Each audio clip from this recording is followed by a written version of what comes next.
പാടി നോക്കുന്നിതാ ചിറകൊടിഞ്ഞുള്ളൊരീ കാട്ടുപക്ഷി.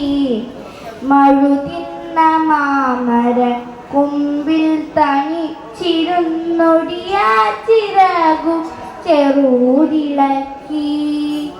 നോവുമെന്നോർത്തോ നോവുമെന്നോർത്തോ പതുക്കെ അനങ്ങാതെ പാവം പണിപ്പെട്ടു പാടിടുന്നു. ഇടറുമിക്കാനമൊന്നേറ്റു പാടാൻ കൂടിയില്ല, കൂട്ടിന്നു കിളികളില്ല. പതിവ് പോൽ കൊത്തി പിരിഞ്ഞുപോയി മേച്ചൂടിലടവച്ചുണർത്തിയ കൊച്ചുമക്കൾ. പതിവ് പോൽ കൊത്തി